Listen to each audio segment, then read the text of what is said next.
bem, pessoal, hoje a gente vai falar de um assunto muito importante e esse assunto vai ser abordado de uma maneira separada. Primeiro a gente vai falar de exames, de investigação. Então a pergunta que vai para vocês é essa, ó. Doença do refluxo gastroesofágico. Quais exames solicitar para avaliar um paciente com refluxo? Ou seja, que exames pedir? Quais exames fazer? É muito importante que você saiba isso. Afinal de contas, sair fazendo exames desenfreadamente não faz nenhum sentido. Assim como você tem que saber quando pedir, porque às vezes eles são muito importantes. Então, essa é a pergunta. Espero que ao final da aula vocês consigam responder. E a aula de hoje vai ser então sobre doença do refluxo. Nós vamos falar fisiopatologia, epidemiologia e o diagnóstico dessa afecção.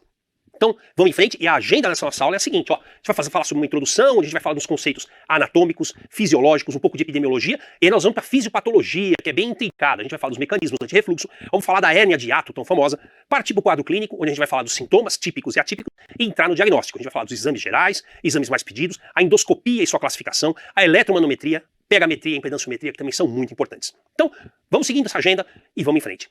Vamos começar falando um pouquinho sobre anatomia. E quando a gente fala de anatomia e vai falar de refluxo, essa imagem vocês têm que ter em mente. Esse é o ponto fundamental associado ao refluxo, que é a transição ou junção esôfago-gástrica. É justamente a transição entre o esôfago e o estômago. Aqui é uma condição ideal, onde o estômago está completamente dentro da cavidade abdominal. Aqui tem um músculo que separa as duas cavidades, é o diafragma, que separa tórax de abdômen. E, em modo ideal, o estômago deve estar na cavidade abdominal e o esôfago na cavidade na região torácica e mediastinal. E essa divisão é justamente essa junção que tem, não é apenas uma junção, mas ela tem uma função, tem uma composição anatômica e uma função fisiológica que vai fazer um mecanismo de esfíncter. Isso é muito importante. A gente vai falar um pouco mais dele daqui a pouco. A gente tem o esfíncter esofágico inferior, que na verdade é um espessamento das fibras lisas dessa região do esôfago distal. Além disso, o próprio diafragma tem um orifício de passagem, claro, para o esôfago transpor, que é o hiato diafragmático, por assim dizer, e o estômago aqui, que tem que estar nessa posição. Quando ele não está na posição intraabdominal, a gente caracteriza a hérnia de hiato, a gente vai falar mais pra frente. Então, a junção ou transição esôfago-gástrica é um momento fundamental anatômico que você tem que conhecer. Quando a gente fala de refluxo, essa imagem que eu vou mostrar é a maneira mais simples que a gente tem de entender o refluxo. Aqui é uma condição normal, onde a gente tem o esôfago, o estômago e o diafragma, e tudo está certinho. É a imagem normal, onde a gente tem o conteúdo gástrico contido aqui. O estômago tem dois esfíncteres importantes, que é o pilório e, na verdade, o esfíncter esofágico inferior, que contém e mantém essa região assim. Não deve haver, em condições ideais, refluxo, ou seja, isso aqui, que é o retorno do conteúdo gástrico para o esôfago, que não é preparado anatômica e fisiologicamente para receber esse conteúdo. Aí ele começa a sofrer resposta inflamatória intensa, a esofagite e as complicações do refluxo. Então, essas imagens aqui mostram e simplificam para que vocês entendam o que é o refluxo. Portanto, aqui é uma condição normal e aqui é uma condição onde há uma falha, geralmente, dessa região de esfíncter e o conteúdo gástrico reflui para o esôfago, levando às lesões e aos problemas conhecidos do refluxo. Muito bem, vamos passar por alguns conceitos que são importantes, né?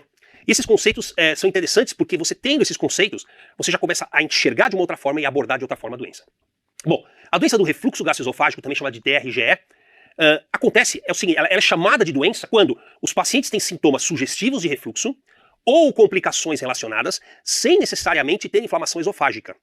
Ou seja, a doença do refluxo pode estar presente sem que o esôfago apresente inflamação. Atenção! Isso é importante porque você pode ter manifestações atípicas ou você pode ter o refluxo às vezes importante e não se manifesta endoscopicamente. A doença do refluxo é uma entidade complexa. Por outro lado, o que é esofagite de refluxo? A esofagite é o contrário, é outra coisa. A esofagite de refluxo é o sinal inflamatório, ou seja, a inflamação desse esôfago secundária à doença do refluxo. Portanto, esofagite e doença do refluxo, embora caminhem juntas, não são sinônimos. Atenção, a doença do refluxo é mais complexa. A esofagite da doença do refluxo é uma das facetas, é uma das manifestações, é a mais comum, é a mais evidente, é a mais frequente. Mas eles não são sinônimos, tenham isso em mente.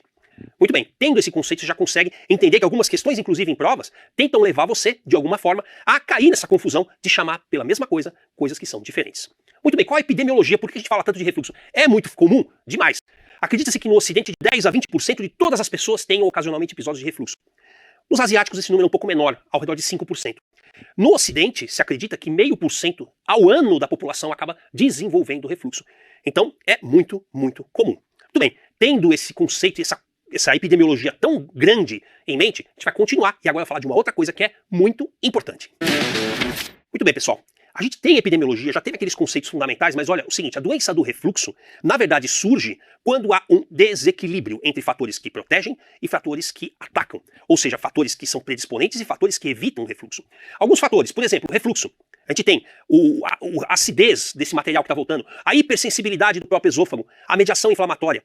Ao contrário, como defesa individual, a gente tem um clareamento desse ácido que vai no esôfago. Então isso aí acaba ficando numa balança. E essa balança é o equilíbrio que a gente quer. Quando ela está equilibrada, não há doença. Quando ela pende para o lado do refluxo, aí sim. Então você tem que ter em mente que a acidez, a própria sensibilidade desse esôfago e os mediadores inflamatórios podem pender a inflamação para um lado. Enquanto que o clareamento do esôfago e a integridade dessa mucosa, por isso os tratamentos buscam essa integridade, acontece o equilíbrio. Como quase todas as afecções, onde há uma fisiologia muito importante, o equilíbrio determina a normalidade. Quando há o desequilíbrio, você pende para o lado da doença. Continuando então com a fisiopatologia, vamos entender um pouquinho de fatores de lesão dessa mucosa. Porque eu falei, mucosa íntegra é um fator de proteção. Que fatores fazem que essa mucosa do esôfago fique lesada? Muito bem. Primeiro, frequência dos eventos de refluxo. Refluxos mais frequentes tendem a levar a maiores lesões dessa mucosa, dessa camada de proteção esofágica. Duração da acidificação. Quanto mais tempo durarem os episódios de refluxo, ou seja, mais tempo esse esôfago ficar exposto à acidez exagerada, você vai ter mais chances de lesão. Isso é óbvio. Felizmente é óbvio e é real. Outra coisa, o potencial cáustico do fluido que está refluindo. Eu digo aí potencial lesivo. Às vezes ele e tem muito a ver aí com o pH, a potencialidade de causar lesões. E é claro, existem os fatores individuais. A hipersensibilidade da mucosa de determinados indivíduos, porque alguns indivíduos têm episódios de acidez curtos, têm episódios de pouca duração ou de pouco volume, e mesmo assim têm esofagites importantes. Por quê? Tem uma hipersensibilidade da mucosa. Outros, por seu lado, eles têm até um refluxo evidente, um refluxo de longa duração, mas não tem esofagite. Lembra aquele conceito que a gente falou? Esofagite e doença do refluxo andam juntas, mas não são a mesma coisa. Atenção. E tem muito também a ver com a hipersensibilidade da mucosa. Bem, continuando, né? E tem muito a ver com o potencial cáustico, o quê? O conteúdo do refluxo. O que é que reflui? Não é só ácido, não. Claro, o ácido é o principal. Vamos lembrar que o pH do estômago vai variar de 2 a 3 até 4. Isso é um pH bastante ácido se comparado com a homeostase do indivíduo. Portanto, o conteúdo ácido gástrico é um fator importante. Porém, nesse refluxo você também tem pepsina, que é a enzima digestiva, e bile, que é o chamado refluxo alcalino, que é muito associado também às doenças do refluxo, especialmente ao Barrett, que parece ter muito a ver com o refluxo alcalino, com a presença de bile. Portanto, o conteúdo do refluxo também vai ter uma diferença. Se você tem um conteúdo de mais bile, você vai ter um equilíbrio, você não vai ter uma acidez tão exacerbada, mas você pode ter sim lesões importantes. Bem, e aí, como é que vem a esofagite? A esofagite, então, é uma resposta inflamatória, mais do que puramente química. Por quê? O que se sabe é que biópsias profundas nos indivíduos que têm esofagite demonstram que alterações muito profundas já estão presentes. Ou seja, é mais uma resposta do próprio indivíduo do que diretamente uma ação lesiva desse ácido, ou da bile, ou da pepsina, do que quer que seja. Então, esse é o principal motivo, a principal fisiopatologia associada é a resposta inflamatória do próprio indivíduo ao refluxo. Por outro lado, claro que o efeito químico direto existe e é importante, mas lembre-se, a resposta inflamatória é que comanda. Bem, então, a gente já entendeu muito bem que é o ácido, de uma maneira ou de outra, que vai levar, é o ácido, é o refluxo que vai levar às lesões. Agora vamos entender a fisiopatologia desse refluxo. O que é que faz esse ácido, então, voltar? Ele não deveria. Tudo bem. Fundamentalmente é uma incompetência da junção esôfago-gástrica. A gente já comentou que a junção esôfago-gástrica é o momento principal que a gente tem que pensar. E há uma incompetência dela. Através de 3 grandes coisas que acontecem. Primeiro, relaxamento transitório do esfíncter esofágico inferior. Normalmente, existe esse relaxamento transitório que acontece sem ter nada a ver com deglutição. Quando o indivíduo deglute, o bolo deglutido ele vai passar e há um relaxamento desse esfíncter esofágico inferior, para que o bolo caia no estômago e continue a digestão. Porém, durante o dia, todos apresentam um relaxamento transitório desse esfíncter esofágico, mesmo sem ter alimento. Só que em algumas pessoas, esse relaxamento transitório é muito longo, e ele, por ser longo, favorece o refluxo. Então, parece estar muito relacionado também à presença disso. Outra coisa, uma hipotensão desse esfíncter esofágico, que tem um tônus basal. Só que em alguns indivíduos, esse tônus é diminuído já de base. Então ele tem um tônus menor, favorece refluxo. Atenção, a menor parte dos indivíduos com doença do refluxo tem hipotensão nítida desse esfíncter, hein? Como é que a gente vê? Na manometria. A gente vai falar um pouco mais dela depois. E finalmente, a disrupção anatômica da transição esôfago-gástrica. Ou seja, a destruição daquele componente anatômico regulado e ajustado que faz com que o ácido não retorne. Esses são os 3 fatores relacionados à incompetência da junção esôfago-gástrica. Falando um pouquinho então dessa incompetência anatômica, né? Quais são os mecanismos antirrefluxo, ou seja, os mecanismos anatômicos que mantêm a coisa estável, mantêm tudo de uma maneira normal. Muito bem, primeiramente o pensamento do diafragma. Olha, o diafragma, esôfago e estômago. Existe um calibre desse diafragma e ele acaba funcionando como um pensamento, também ajudando a evitar o refluxo. E existe esse ângulo. O esôfago entra num certo ângulo no estômago. Esse é o ângulo de His, que acaba sendo também um mecanismo anatômico que diminui e evita o refluxo. Então são os 2 mecanismos fundamentais. Além, é claro, do próprio esfíncter esofágico inferior. Por que ele não está aí no anatômico? Por um motivo muito interessante. Porque, na verdade, o esfíncter esofágico inferior ele é muito mais fisiológico do que anatômico. Ele tem uma pressão basal, mas isso é uma função mais fisiológica do que propriamente se você for analisar a presença dele numa lâmina. Então, ele é considerado um mecanismo fisiológico. Além disso, outro mecanismo fisiológico anti-refluxo é o clareamento do esôfago. O que é o clareamento do esôfago? O clareamento do esôfago é a limpeza desse ácido que reflui. Isso acontece tanto por motilidade desse esôfago, é claro, ele tem uma motilidade, o esôfago não é só um tubo, e essa motilidade faz com que aos poucos ele vá limpando, e a própria função salivar acaba ajudando a melhorar o refluxo. Portanto, indivíduos que têm uma função salivar diminuída perdem clareamento esofágico. Por quê? Porque aquela saliva, lembrando, ela é ligeiramente alcalina, passando pelo esôfago acaba neutralizando eventual refluxo. Então, o clareamento esofágico, que depende de motilidade e da presença de saliva, acaba ajudando a evitar o refluxo. E alguns fatores gástricos também estão implicados e são fisiológicos. Por exemplo, um esvaziamento gástrico que não esteja adequado vai fazer com que o estômago fique mais cheio, estômago cheio favorece refluxo. Entenderam? Então, são fatores fisiológicos que ajudam a controle do refluxo, ou por outro lado, quando falham, favorecem o mesmo. Alguns outros fatores estão envolvidos com o refluxo. E esses outros são muito importantes também. O primeiro deles, hérnia de hiato, vamos falar especificamente sobre ela. Segundo, obesidade. A gente não sabe muito bem porquê, mas os obesos têm muito mais refluxo que os não obesos. Que isso é nítido. A questão é que a gente não sabe exatamente qual a fisiopatologia. Alguns acreditam que seja um aumento da pressão intraabdominal, outros acham que seja, até mesmo pela obesidade, há uma disrupção anatômica da transição esôfago-gástrica. O fato é que os obesos têm mais refluxo. Gravidez e estrógenos exógenos aumentam o refluxo, tanto que você vê que é muito comum nas grávidas o refluxo. Dieta com gorduras, chocolate, álcool, cafeína, fumo, tudo isso favorece o refluxo, então isso tem que ser eliminado no tratamento clínico inicial. E alguns remédios como anticolinérgicos, nitratos, antidepressivos, opioides, diazepam, barbitúricos, favorecem refluxo também. Muito bem, vamos falar então fundamentalmente da hérnia de hiato, que também é outro motivo de confusão. Muita gente chama hérnia de hiato de refluxo, quando coisas que podem caminhar juntas, mas não são a mesma coisa, de maneira nenhuma. Hérnia de hiato. O que é hérnia de hiato, na verdade? Quais os mecanismos que vão fazer com que a hérnia de hiato, que eu vou mostrar imagens depois, levem ao refluxo? Vamos entender. Primeira coisa, quando você tem uma hérnia de hiato, você diminui o seu componente abdominal do esfíncter esofágico inferior. O esfíncter esofágico inferior, que é fisiológico, e ele tem que ter um componente intraabdominal para funcionar bem. Se essa transição esofágica e o esfíncter esofágico inferior estão intratorácicos, ele não funciona bem. Quando o indivíduo tem hérnia, frequentemente com hérnia de hiato, esse esfíncter sobe para o tórax. Você perde componente abdominal. Então é um dos mecanismos importantes, a presença de componente abdominal. Outra, aumento do tempo de relaxamento transitório. Quando há uma hérnia de hiato, geralmente, se o estômago encher, você acaba tendo esse relaxamento transitório com mais duração, tem mais refluxo. Outra coisa que a hérnia de hiato pode levar a refluxo, uma bolsa ácida. Claro, se você tem uma hérnia de hiato com componente de estômago formando uma bolsinha, você tem ácido retido ali, favorece o refluxo. E outra coisa, quando você tem uma hérnia de hiato, o seu esôfago clareia de uma maneira muito mais prolongada. Portanto, lembra, o clareamento é um mecanismo de defesa. Então tudo isso está envolvido na hérnia hiatal, na causa do refluxo. Por isso ela causa o refluxo. Bom, as hérnias de hiato, então vamos explicar uma por uma, para você entender. Isso aqui não tem hérnia, tá? É o normal. Esôfago, o estômago está dentro da cavidade abdominal. Aqui é o esfíncter esofágico inferior e você tem um componente intraabdominal importante, tá tudo certo. Aqui é uma hérnia de hiato, onde, se você reparar bem, uma boa parte do estômago subiu junto. Deslizou para dentro da região torácica. Essa é uma hérnia de deslizamento. Hérnia do tipo 1. Aqui, reparem que a transição ficou mantida, porém, ao lado dela, rolou um pedaço do estômago, uma hérnia de rolamento, hérnia do tipo 2. Certo? E aqui é uma hérnia mista, onde a gente tem tanto deslizamento como um pouco de rolamento. Geralmente você tem falhas maiores do hiato esofágico. Tá? Então, aqui uma imagem um pouco mais próxima do real e aqui uma imagem esquemática. Portanto, então a gente tem, reparem que a bolinha branca mostra onde está a transição esôfago-gástrica. Transição esôfago-gástrica é o nível do hiato. Estômago intraabdominal, esôfago intratorácico. É o normal. Reparem na hérnia de tipo 1, que é a de deslizamento. A transição deslizou, foi lá para cima. Com isso você tem uma disrupção da anatomia, com isso você tem a formação da bolsa ácida, por isso que você tem refluxo. Por outro lado, aqui a gente tem a hérnia do tipo 2, que é a hérnia de rolamento. Reparem que interessante que a transição está no lugar, mas tem uma hérnia de rolamento ao redor aqui. E a hérnia do tipo 3, que é a mista. Tanto o deslizamento, que a gente vê que a transição subiu, como o rolamento.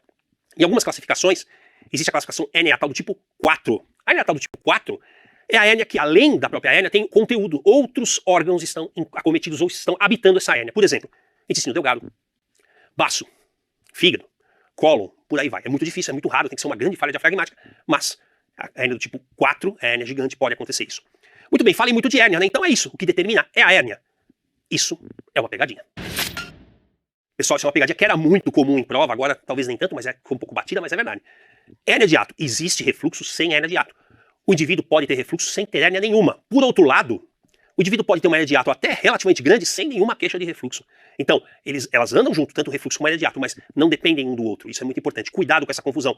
Cuidado para não cair, por exemplo, te induzirem a indicar um tratamento no indivíduo que tem uma hérnia de hiato e não tem sintoma de refluxo. Ou o contrário, te induzirem a não tratar uma paciente com refluxo só porque não tem hérnia nos exames. Então, cuidado. São coisas diferentes. Bom, quando a gente fala de tratar, vamos falar um pouquinho de sintomas, né? Qual é o sintoma, afinal de contas, da hérnia de hiato, da doença do refluxo? Sintomas típicos, tem 2 sintomas típicos que são os clássicos do refluxo: azia e regurgitação. O que é azia?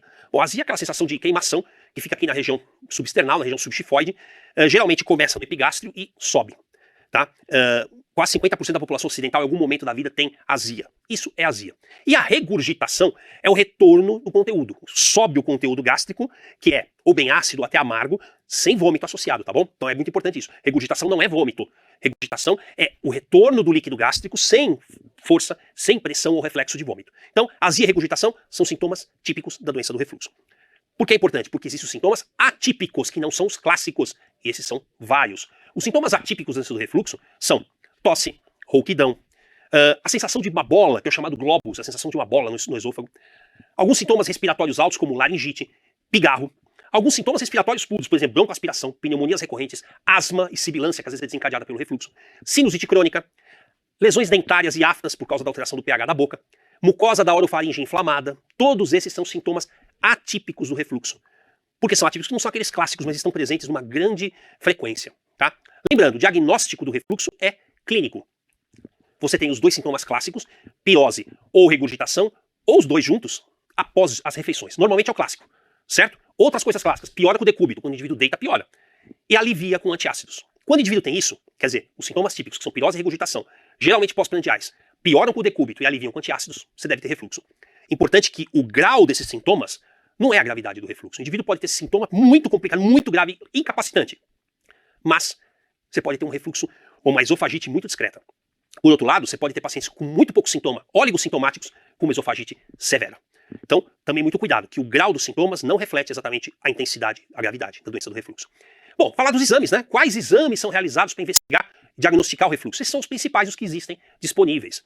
A endoscopia digestiva, que hoje a gente pode dizer que é o principal, o EED, que é a serografia do esôfago, pH-metria, impedanciometria e manometria. Então nós vamos falar sobre eles para a gente entender onde cada um tem seu lugar. Bom, a endoscopia alta, ela é um exame sensacional, importantíssimo, por quê? Ela é muito disponível, ela permite uma avaliação excepcional, ela permite abordagem, permite terapias, permite biópsias, ela é ótima. Então, ela além disso classifica o refluxo, existe a classificação endoscópica clássica do refluxo, ela avalia eventuais lesões, até lesões malignas que podem estar presentes, ela pode ver complicações, por exemplo, Barrett, úlceras estenoses, neoplasias, e ela pode fazer as biópsias. Então, ela além de só totalmente diagnóstica, ela pode ser já terapêutica de início. Então, é um exame que a gente pode dizer hoje que é o padrão ouro inicialmente de ser realizado. Quando fazer? Bom, indivíduos com queixa de refluxo, com mais de 40 anos, têm que fazer endoscopia. Indivíduos que têm algum sinal de alarme. Que sinal de alarme a gente vai falar? Manifestações atípicas. Indivíduos que têm manifestações atípicas têm que fazer endoscopia. E indivíduos que estejam em tratamento, mas estejam evoluindo mal, também vão fazer endoscopia. E indivíduos que têm ou suspeita ou já têm esôfago de Barrett. Esses precisam fazer endoscopia. Certo? Então, vamos entender um pouquinho por que alguns sinais são de alarme e esses têm que fazer endoscopia. Isso é muito importante, porque perguntar em quem faz endoscopia costuma cair muito em prova. Bom, pessoal, e como eu falei que cai em prova, isso é importante. Quais sinais de alarme obrigam você a pedir uma endoscopia no indivíduo que tem refluxo? Olha só, dispepsia súbita em pacientes acima de 60 anos. É um sinal de alarme. O indivíduo vem até os 60, de repente, subitamente uma dispepsia, endoscopia. Evidências de hemorragia digestiva alta, endoscopia. Anemia ferropriva, não é habitual, só que está tendo sangramento, tem que fazer endoscopia. Anorexia, perda ponderal, indicam endoscopia. Disfagia e odinofagia não são sinais normais, indicam endoscopia. Vômitos persistentes, endoscopia. E antecedentes familiares de câncer. Então, quando você percebe que quando há algo estranho que foge do que você espera clinicamente, há indicação de se fazer endoscopia. Ah, mas alguns indivíduos não precisam de endoscopia? Na verdade, não. Então vamos conversar para você entender um pouquinho disso. Pessoal, a rigor, se você está tratando de um indivíduo com sintomas típicos, claro, sintomas típicos a gente já conversou. O indivíduo é jovem, não tem comorbidades, tem menos de 40 anos, você está autorizado a diagnosticar o refluxo puramente pelo quadro clínico. Porém, se o indivíduo passou dos 40 anos ou tem qualquer sinal de alarme, aí sim você tem que fazer endoscopia. Isso é muito importante, porque você vê que muitas pessoas são jovens e têm o quadro típico de refluxo. Eles têm refluxo, não é necessário endoscopia para esse diagnóstico. Isso é muito importante. Bom, então vamos voltar para nossa aula agora. E aí, a gente falou da endoscopia, quando fazer, quando não fazer, mas vamos falar de uma coisa muito importante da endoscopia, que é a classificação. A endoscopia permite classificar o refluxo, e a classificação mais usada é a classificação de Los Angeles, que é fácil de entender. Vou mostrar para vocês. Ela foi publicada em 1994, estamos com 30 anos mais ou menos, e aí o que acontece? Começamos com Los Angeles grau A. O Los Angeles se baseia primeiramente na presença de erosões pequenas que podem acontecer. Se são erosões com menos de 5 milímetros e que não confluem, quer dizer, não emendam uma com a outra, olha só, uma erosão pequenininha aqui, na transição esofagogástrica, uma outra aqui. Essas erosões são pequenas e não confluentes, é a esofagite grau A. A esofagite grau B quer dizer erosões que são um pouco mais longas do que 5 milímetros. Olha só, reparem nessas erosões. São mais longas, mas elas não confluem, elas estão afastadas umas das outras. Isso é o grau B. Quando elas começam a confluir, ou seja, se emendar, a gente tem a esofagite grau C. Olha como ela é bem mais feia. Repara que as erosões aqui ó, são mais largas, elas estão confluindo, estão se aproximando. É o grau C. Porém, elas ainda não acometem 75% do órgão. E quando elas atingem mais de 75% do órgão, ou seja, elas estão confluindo circunferencialmente, olha aí aqui, olha como elas emendam aqui entre elas. Estão emendando. Aqui quase que está totalmente circunferencialmente acometido. Essa é a esofagite grau D, Los Angeles D, que é a mais severa, a mais intensa. Certo? Tudo bem. A endoscopia permite realizar biópsias, tá? Que devem ser realizadas se houver qualquer tipo de úlcera ou estenoses. Então tem que ser feita a biópsia. Outro motivo de se fazer biópsias, quando você tem o esôfago de Barrett, que a gente vai falar depois. Esôfago de Barrett, que a gente acaba falando na aula de complicações. Esôfago de Barrett é uma metaplasia do epitélio do esôfago distal, e quando presente, biópsias têm que ser feitas nos 4 quadrantes na junção esôfago-gástrica, a cada 1, 2 centímetros, justamente para avaliar se há algum foco de displasia ou alteração neoplásica. Com isso a gente fecha e situa muito bem a endoscopia na doença do refluxo. Vamos falar do EED, famosos EED, esôfago, estômago, duodeno, né, ou ceriografia. Ele tem algumas funções ainda hoje. Uma delas é ver a anatomia interna do esôfago e do estômago proximal, embora a gente possa dizer que a endoscopia supera tanto isso que não se usa mais. Pode ajudar no diferencial entre alguns tumores, algum tipo de hérnias, e pode ajudar no planejamento pré-operatório. Mas hoje a gente pode dizer que esse exame praticamente caiu em desuso na avaliação do refluxo. A gente consegue ver algumas coisas. Por exemplo, um EED que mostra algumas hérnias de ato. Né? Aqui a gente consegue ver, olha só, essa bolsa ácida é um pequeno deslizamento, uma hérnia de deslizamento. Aqui, olha só, uma hérnia de enrolamento. E aqui uma hérnia um pouco maior, onde a gente tem essa câmara de ácido. Reparem que o material deglutido fica um pouco preso nessa pequena câmara, por isso que você acaba tendo refluxo. Mas é um exame muito pouco utilizado. Muito bem, vamos partir para o exame que já é mais específico, que é a pH-metria. A pH-metria é o melhor exame para detectar refluxo no paciente, porque ela vai detectar justamente a presença de ácido na região. Isso aqui os últimos guidelines todos já ainda a consideram como exame principal. Outra coisa, ela é o padrão ouro para diagnosticar a doença do refluxo ácido. Como é a pH-metria? É simples, até certo ponto. Aqui o indivíduo que fica com o seu transdutor, a pH-metria é um pequeno catéter que é passado pela narina e fica localizado na altura da transição esôfago-gástrica. E ele tem eletrodos e pequenos locais, o probe fica aqui, e sensores que vão captando o pH da região. Então entendam, habitualmente esse pH tem que ser acima de 5, 6, ou seja, um pH mais neutro. O estômago, quando tem refluxo, sobe aqui o ácido, provoca a subida do ácido, e o ácido vai atingir essa região, e os eletrodos vão ficar captando. A pH-metria fica, em média, fica normalmente 24 horas, captando durante o dia, e o indivíduo mantém suas atividades normais, e o aparelhinho vai marcando como está essa acidez ao longo do dia. Os episódios que o indivíduo tem sintoma, ele vai avisar, sentir queimação, sentir mal-estar, ele anota. E aí, quando for avaliar o gráfico durante o dia, vai se ver se aquela queixa dele batia com os episódios de refluxo e por aí vai. A pH-metria, portanto, vai avaliar várias coisas, né? Ela avalia, a gente vai considerar que a pH-metria vai ser positiva quando o refluxo com pH abaixo de 4, claro, o pH é bem acima de 4 no esôfago, porém se esse pH fica abaixo de 4, mais de 4% do tempo do exame, está diagnosticado o refluxo. Inconveniente do exame fica com esse catéter 24 horas, que pode incomodar um pouquinho. E ele, como eu falei, vai ter vários parâmetros que ele vai aos poucos dosar. Ele vai ver quantos episódios de acidez você vai ter no esôfago, quanto vai durar esse episódio, quanto dura o episódio mais longo, o tempo total que o pH fica abaixo de 4, tanto em posição supina, indivíduo deitado dormindo, como ortostático. Então ele vai avaliar tudo isso, e tudo isso tem uma tabela, vai se dando pontuações, e quando se coloca essa pontuação, existe um score chamado score de Demister, e que, se for acima de 14,7, indica refluxo. Portanto, se você tiver um score de Demister acima de 14,7, fechou o diagnóstico de refluxo. E agora a gente tem, e é mais recente, o exame chamado impedanciometria, que na verdade é uma evolução da pH-metria, onde ele avalia não só a acidez do conteúdo do esôfago, como também a qualidade desse conteúdo, se ele é mais gasoso ou mais líquido ou mais pastoso, e por aí vai. Ele vai conseguir ver se o conteúdo que está lá ele é deglutido, ele foi coisa que o indivíduo deglutiu, ou se é retrógrado, ou se é refluxo. Ele mede, na verdade, uma resistência entre dois eletrodos. Então a medida dessa resistência, que é a impedanciometria, vai permitir que você avalie não só o pH daquela região, mas também o conteúdo, a consistência. É um exame muito mais sensível. E para que ele serve? Ele é útil para indivíduos que, por exemplo, estão tomando IBP, inibidor de bomba de prótons. Então, se eles estão tomando, ele tem a acidez inibida. E por vezes a pH-metria não vai dar resultado. Mas a impedanciometria vai, porque ela, além do pH, ela avalia o fluxo tanto de líquido como de gás. Indivíduos que têm sintomas atípicos acabam fazendo impedanciometria, ou indivíduos em pós-operatório que têm os sintomas. Então, a impedanciometria acaba sendo muito importante. Ela acaba sendo considerado padrão ouro para refluxo não ácido. Claro, para ser refluxo puramente ácido, pH-metria. Porém, você pode ter refluxo não ácido. E aí, quem vai pegar a impedanciometria? Ela é muito mais sensível. Então, é um exame, um avanço em relação à pH-metria. E, finalmente, falar da manometria, que é outro exame que às vezes é pedido indiscriminadamente. A manometria tem algumas indicações. Primeiro, ver a função motora do esôfago e dos esfíncteres, o superior e o inferior. Ela avalia muito bem. Depois, ela serve também para localizar a junção esôfago-gástrica, quando vai se colocar aquele eletrodo da pH-metria, que ele tem que ficar localizado na junção esôfago-gástrica. E outra coisa, ela pode excluir alguns distúrbios, como, por exemplo, a calásia. Então, essas são as indicações da manometria, tá? Agora, o principal, quando se fala em manometria, é isso, ela é fundamental no pré-operatório do indivíduo que vai ser operado pelo refluxo. Por quê? Você não pode operar um indivíduo de refluxo sem avaliar muito bem se a motilidade desse esôfago está adequada. Aí sim, é a função da manometria. Não tem função você pedir manometria para diagnosticar refluxo numa pessoa. Você diagnostica clinicamente ou por endoscopia, ou você precisa pH-metria, mas a manometria não ajuda nisso, ela ajuda a avaliação de função motora. Então, cuidado com confusões, tá? Então, para completar, vamos ver como é que essas coisas aí, tudo que a gente falou, podem cair numa prova. Olha como isso daí caiu nessa questão do revalida. Olha aí, 2023. Homem de 49 anos procura atendimento com queixa de dor epigástrica e retroesternal em queimação. Olha, típico, hein? Sintomas típicos. Diária, às 5 vezes. Esses sintomas parecem piorar quando ele se deita e após as refeições. Também é típico. ele nega disfagia ou perda de peso, tem tosse e rouquidão pela manhã, o paciente fez uso por conta própria de um medicamento inibidor de bomba de prótese por um mês e melhorou parcialmente. Ele refere ingesta ocasional de bebida alcoólica, não fuma. Ao exame físico tem obesidade grau 2 e não são identificadas anormalidades cardiopulmonares ou abdominais. Considerando esse caso clínico, assinale a opção que apresenta o exame mais adequado para confirmar esse diagnóstico. Para confirmar o diagnóstico. O quadro clínico aí, pessoal, já está mais ou menos que acertado. Tá? Ele tem um quadro clínico clássico, uma queixa típica, sem fatores de risco e com 49 anos. Qual é o exame que tem que ser feito aí? A alternativa para confirmar o diagnóstico, atenção. Alternativa A, pH-metria esofágica prolongada de 24 horas. E aí? B, endoscopia digestiva alta. C, esofagografia baritada ou D, manometria esofágica. Duas a gente elimina. Certo? O exame contrastado não serve e a manometria esofágica não é para isso, para esse diagnóstico. Ela serve para função motora esofágica. A gente já falou. O exame que realmente vai ajudar no diagnóstico, porque ele está perguntando qual vai confirmar o diagnóstico.